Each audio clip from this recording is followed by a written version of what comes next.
Hello दोस्तों, कैसे हैं आप। आशा करता हूँ अच्छे होंगे और आपकी डिमांड पर मैं यहाँ मौजूद हूँ। आपकी डिमांड पर मेरे साथ काफ़ी साथियों ने डिमांड की थी कि मैं इस यूट्यूब पर आऊँ, तो मैं उन सभी दोस्तों, सभी मित्रों का तहे दिल से स्वागत करता हूँ और आभार व्यक्त करता हूँ जिन्होंने मुझे इस लायक समझा। जी, तो देखिए मैं जो है टेट संबंधित वीडियो लेकर आया हूँ। अपनी पहली वीडियो, टेट का सबसे इम्पोर्टेंट सब्जेक्ट आपका साइकोलॉजी होता है, यानी बाल विकास। साइकोलॉजी के अंतर्गत जो आगामी परीक्षाएं हैं आपकी सी टेट जो कि 7 जुलाई को होने वाली है और एम पी टेट, इसके अलावा जो राज्य के जितने भी टेट की परीक्षाएं हैं उन सभी में ये टॉपिक कारगर है।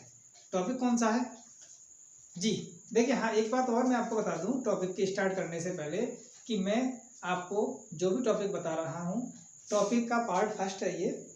इसके 3 पार्ट बनेंगे। पार्ट फर्स्ट ये है, पार्ट सेकंड, पार्ट थर्ड।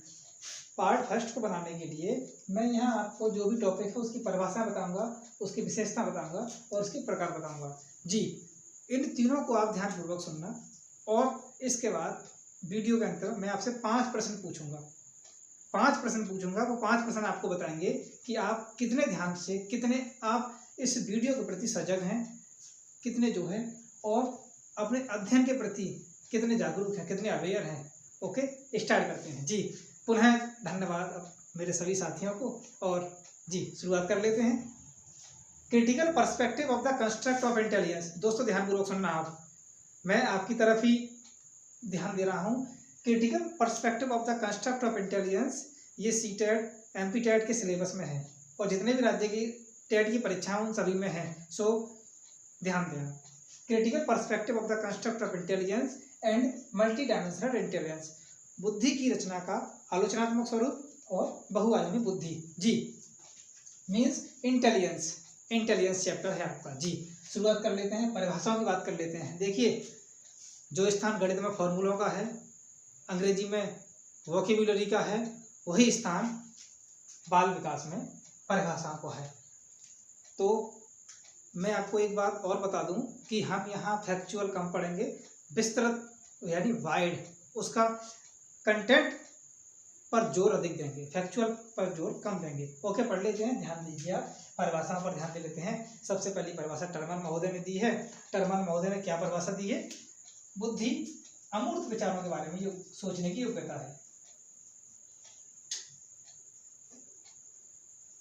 दोस्तों ध्यान देना, बुद्धि अमूर्त विचारों के बारे में सोचने की योग्यता। आपको कुछ नहीं करना, आपको ध्यान रखना एक शब्द अट, टाफर टर्मन आफर अमूर्त विचार। अट से मालूम पड़ जाएगा कि टर्मन महोदय अमूर्त विचारों से संबंधित है, अथवा अमूर्त संप्रत्यय टर्मन ने दिया है। Okay okay, thank you. दूसरी परिभाषा वुडवर्थ की है। तो वुडवर्थ ने कहा है बुद्धि कार्य करने की एक विधि है। बुद्धि कार्य करने की एक विधि है।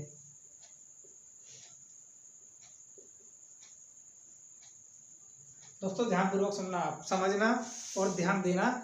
और मैं बीच में आपको क्या बता रहा हूँ। जी, एक बात आप ध्यानपूर्वक सुने कि जिनको टीईटी की परीक्षा से जरा भी भय है अथवा सामाजिक धारणा के अनुसार उन्होंने अपने माइंड में ये बात बिठा ली है कि टेट कभी क्लियर नहीं होने वाला उनसे, यूपी टेट क्लियर नहीं होने वाला, सी टेट क्लियर नहीं होने वाला, एमपी टेट क्लियर नहीं होने वाला है, अथवा जितने भी राज्य के टेट हैं ना तो क्लियर हुए और उन्होंने ये धारणा बिठा ली है कि ना ही होने वाले हैं, तो वे हमसे संपर्क करें, वे हमसे संपर्क करें। आप भूल जाएंगे कि यूपी टेट कभी क्या हुआ था। जी, बात करते वुडवर्थ की। वुडवर्थ ने कहा है कि बुद्धि कार्य करने की एक विधि है। जी, यहाँ आप ध्यान रखेंगे वुडवर्थ और यहाँ कार्य, कार्य को अंग्रेजी में कहते हैं वर्क, और यहाँ है वर्ड। आप ध्यान रखिए वर्ड वर्क, अर्थात आपको ध्यान रहेगा कि कार्य करने की विधि वुडवर्थ ने बताई है। ओके ओके, नेक्स्ट चलते हैं। बकिंघम ने कहा है बुद्धि सीखने की एक शक्ति है। बुद्धि सीखने की शक्ति है। ओके, इसके कोई तरीका नहीं है। आप जो है देखिए परिभाषा को आप जॉइंट, किसी शब्द से जॉइंट करके याद कर सकते हैं। ओके, ये अधिकतर जैसे यूपी टेट वगैरह उन परीक्षा पूछा जाता है। नेक्स्ट देख लेते हैं विनय महोदय ने कहा है कि बुद्धि इन 4 शब्दों में निहित है। बुद्धि इन 4 शब्दों में निहित है। ज्ञान, आविष्कार, निर्देश और आलोचना। विनय महोदय ने इन 4 शब्दों में बुद्धि को निहित बताया है। दोस्तों, जैसा कि मैं कुछ शब्दों को कनेक्ट करके परिभाषा को याद करता हूँ, उसी तरह से आप भी अपनी सुविधा अनुसार कुछ शब्दों को किसी के साथ कनेक्ट करके, पहले शब्द के साथ कनेक्ट करके आप अच्छी तरह कंठस्थ उन्हें याद कर सकते हैं। ओके, थॉर्नडाइक महोदय पर आ जाए नेक्स्ट। थॉर्नडाइक महोदय ने कहा है कि सत्य या तथ्य के दृष्टिकोण से उत्तम प्रतिक्रियाओं की शक्ति ही बुद्धि है।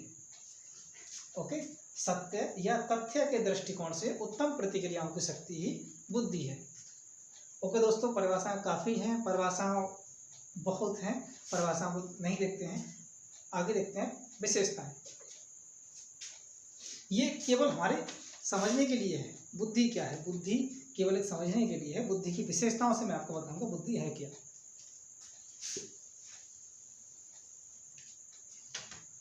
आशा है आप यहाँ तक समझे होंगे। कुछ बुद्धि की परिभाषा है। तथ्य ये निकलता है कि बुद्धि की परिभाषा को हम कुछ शब्दों के साथ कनेक्ट करके, लेखकों से अथवा जो मनोवैज्ञानिक हैं उनसे कनेक्ट करके भली भांति याद कर पाएंगे। अब पता करते हैं बुद्धि की विशेषताएं।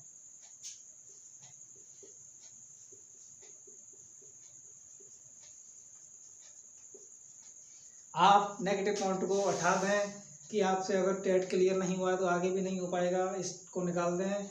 आप ध्यान देंगे, हमसे कनेक्ट होंगे, हमसे जुड़ेंगे, आप निश्चित ही, गारंटी देता हूं मैं, निश्चित ही आप टेट की परीक्षा को पास कर पाएंगे भली भांति अच्छी तरह से। ओके जी, विशेषताओं के बारे में बात कर लेते हैं। बुद्धि की विशेषताएं, यानी हमारे अंदर, पहले तो ये समझते बुद्धि है क्या। बुद्धि एक अमूर्त संप्रत्यय है। बुद्धि एक अमूर्त संप्रत्यय है। बुद्धि मनुष्य की जन्मजात योग्यता है। बुद्धि, चलिए लिख देते हैं।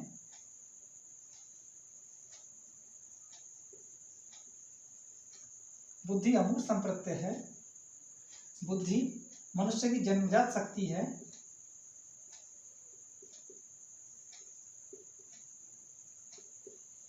बुद्धि अनुभव से लाभ उठाने की योग्यता है।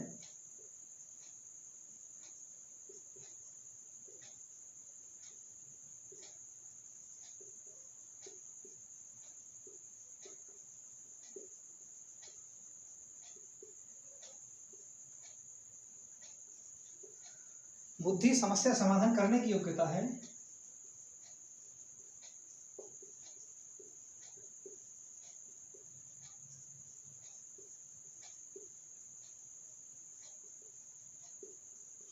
जी,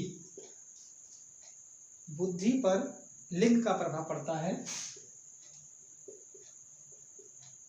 सॉरी, बुद्धि यानी लिंग पर प्रभाव नहीं पड़ता, ये गलत बोल गया मैं, यानी लिंग का प्रभाव नहीं पड़ता है।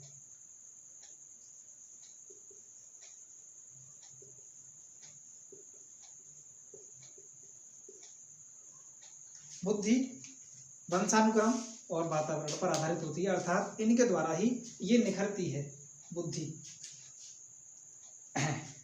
जी, तो मैं यहाँ से कुछ पूछ लूँ आपसे। सीटेट लेवल के क्वेश्चन वहां से आपसे पूछेगा कि बुद्धि की इनमें से कौन सी विशेषता नहीं है।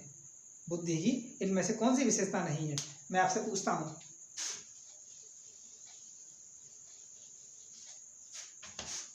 इनमें से कौन सी बुद्धि की विशेषता नहीं है।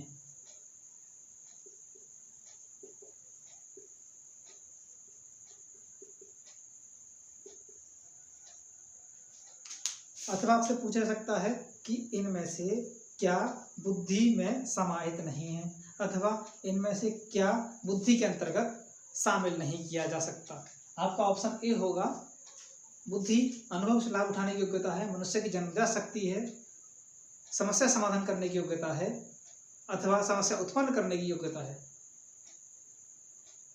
जी, पहला मैंने बोला मनुष्य की जन्मजात शक्ति है, मनुष्य की जन्मजात शक्ति है।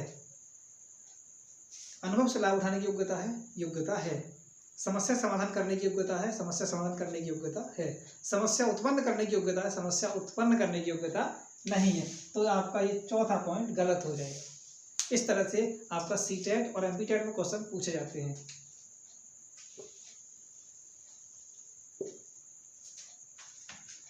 आशा है आप भली भांति समझे होंगे। ओके, अब आते हैं प्रकारों पर, बुद्धि के प्रकार। हम सब ये भली भांति जानते हैं कि बुद्धि के 3 प्रकार होते हैं।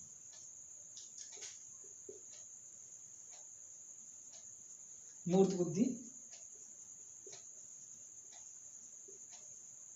अमूर्त बुद्धि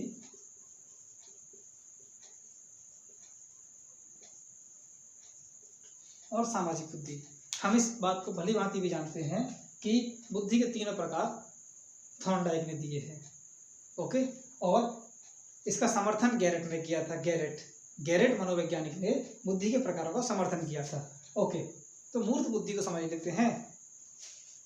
मूर्त का अर्थ है प्रत्यक्ष अथवा ठोस। जो चीज हमारे सामने है प्रत्यक्ष है अथवा, यानी मूर्त बुद्धि जो हमारे सामने ठोस है, जिनका संबंध और संपर्क ठोस वस्तुओं से, प्रत्यक्ष वस्तुओं से होता है, उनमें मूर्त बुद्धि पाई जाती है। उनमें मूर्त बुद्धि पाई जाती है। जैसे आपके इंजीनियर हैं, कारीगर हैं, मिस्त्री हैं, इन सभी में मूर्त बुद्धि पाई जाती है। इंजीनियर हैं, कारीगर हैं, मिस्त्री हैं, आदि में मूर्त बुद्धि पाई जाती है। ओके दोस्तों, नेक्स्ट चलते हैं।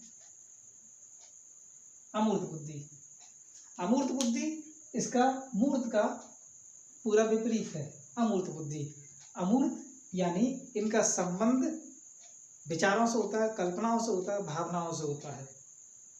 अमूर्त बुद्धि जिनमें पाई जाती है उनका संबंध विचारों से होता है, कल्पनाओं से होता है, भावनाओं से होता है। जैसे, और ये अधिकतर अमूर्त बुद्धि के अंतर्गत जो व्यक्ति आते हैं वो पुस्तकीय ज्ञान रखते हैं, उनको पुस्तकीय ज्ञान होता है। जैसे आपके दार्शनिक हैं, कलाकार हैं, पेंटर हैं इत्यादि। इनको हम भली भांति पढ़ते हुए हैं, लेकिन मैं आपको यहाँ से मुख्य बात बताऊंगा जो आपने शायद आज तक नहीं पढ़ी होगी। जी, नेक्स्ट आते हैं सामाजिक बुद्धि। सामाजिक बुद्धि, जिस बच्चे में सामाजिक बुद्धि पाई जाती है उसमें समाज सेवा, सहयोग और सहानुभूति के गुण पाए जाते हैं। कौन कौन से?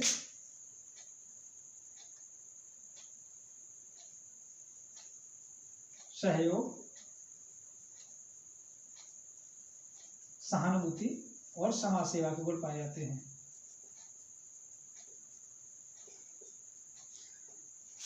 ऐसा व्यक्ति हर जगह अपना सामंजस्य बिठा लेता है जिसमें सामाजिक बुद्धि पाई जाती है, और व्यवहार कुशल होता है। ऐसा व्यक्ति जिसमें सामाजिक बुद्धि पाई जाती है वो व्यवहार कुशल होता है, व्यवहार कुशल होता है। जैसे आपके व्यापारी हैं, नेता हैं इत्यादि। Okay, clear? जी, अब आते हैं यहाँ पर शुरू से। मूर्त बुद्धि।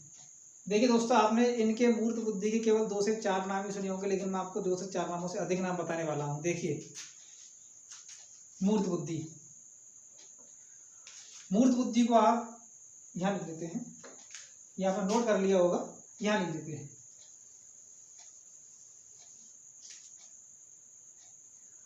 मूर्त बुद्धि को कंक्रीट इंटेलिजेंसी भी कहते हैं। कंक्रीट इंटेलिजेंसी, मूर्त बुद्धि को कंक्रीट बुद्धि भी कहते हैं, इसको व्यावहारिक बुद्धि भी कहते हैं, इसको प्रैक्टिकल इंटेलिजेंसी भी कहते हैं।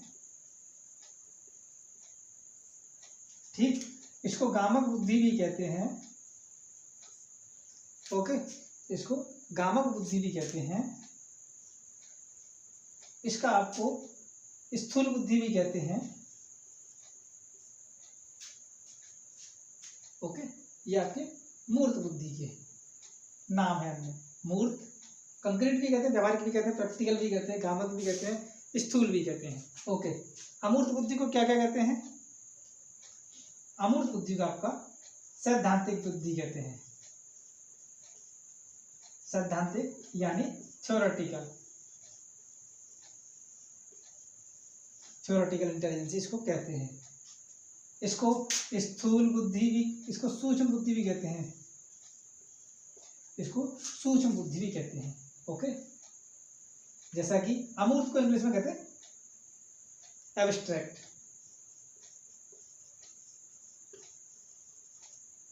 अमूर्त को एब्स्ट्रैक्ट भी कहते हैं, सैद्धांतिक भी कहते हैं, थ्योरेटिकल भी कहते हैं, सूक्ष्म बुद्धि भी कहते हैं। सामाजिक बुद्धि का एक ही नाम है, सामाजिक बुद्धि। ओके दोस्तों, आशा है आप समझ पाए होंगे। और जैसा भी मेरी प्रथम वीडियो है, मैं 2 साल बाद आया हूँ आपके बीच अपने दोस्तों साथियों की मांग पर। तो आशा करता हूँ दोस्तों, जैसे भी आपको वीडियो लगी आप कमेंट करें और लाइक करना, शेयर करना, सब्सक्राइब करना। जी, जैसा कि मैंने आपसे वायदा किया था कि मैं पहले समझ लेते हैं। परिभाषा मैंने आपको बता दी, विशेषताओं से मैंने आपको अवगत करा दिया, प्रकार मैंने आपको बता दिए, प्रकारों में इनका आपको डिटेल बता दिया। जी, तो मेरे 5 प्रश्न आप नोट कर लीजिए और कमेंट बॉक्स में उनके आंसर देना आप।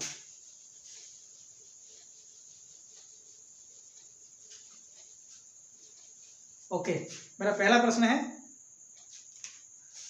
आप स्क्रीनशॉट ले सकते हैं। मेरा पहला प्रश्न ये रहा, इनके जवाब आप कमेंट बॉक्स में दें। मेरा पहला प्रश्न है आपसे कि बुद्धि शब्द का सबसे पहले किसने प्रयोग किया था?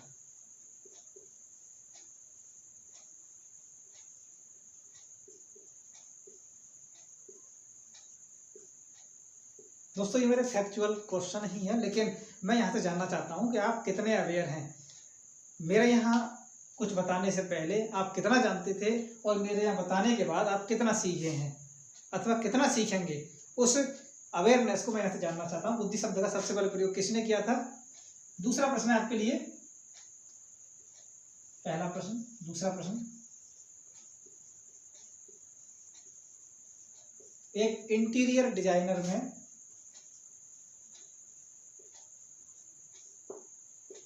कौन सी बुद्धि होती है?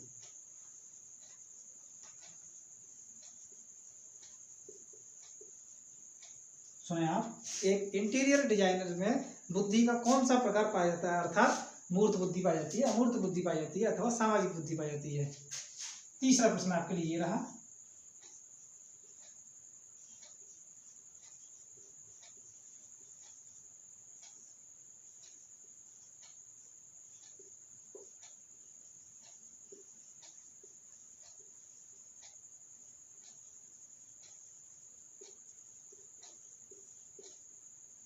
गत्यात्मक बुद्धि किस बुद्धि का नाम है? अर्थात गत्यात्मक बुद्धि किस बुद्धि को कहते हैं? मूर्त बुद्धि को, अमूर्त बुद्धि को, सामाजिक बुद्धि को, संवेगात्मक बुद्धि को? मैं यहाँ ऑप्शन नहीं दे रहा, अगर आप डिमांड करेंगे तो मैं नेक्स्ट वीडियो में ऑप्शन भी दे दूंगा। और हाँ, इनके प्रश्नों के, 5 प्रश्नों के जवाब हम आपको नेक्स्ट वीडियो में देंगे।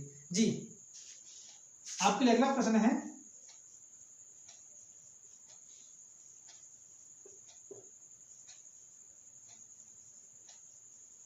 कि अंतर्मुखी व्यक्तित्व वाले व्यक्ति में कौन सी बुद्धि पाई जाती है?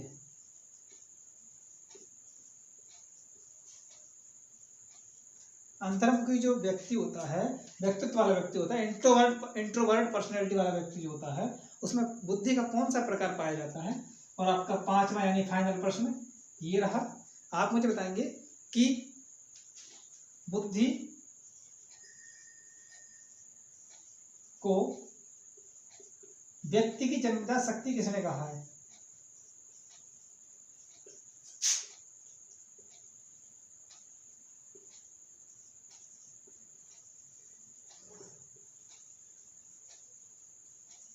जी, बुद्धि को व्यक्ति की जन्मजात शक्ति किसने कहा? जैसा कि मैंने आपको विशेषता में बोला था कि बुद्धि मनुष्य की जन्मजात शक्ति है, तो आप मुझे बताएंगे बुद्धि को व्यक्ति की जन्मजात शक्ति किस मनोवैज्ञानिक ने कहा है? ओके, आज के लिए इतना ही। तो दोस्तों, आपसे रिक्वेस्ट है कि आप इस चैनल को लाइक करें, शेयर करें, सब्सक्राइब करें और कमेंट करें, अधिक से अधिक शेयर करें। Thank you.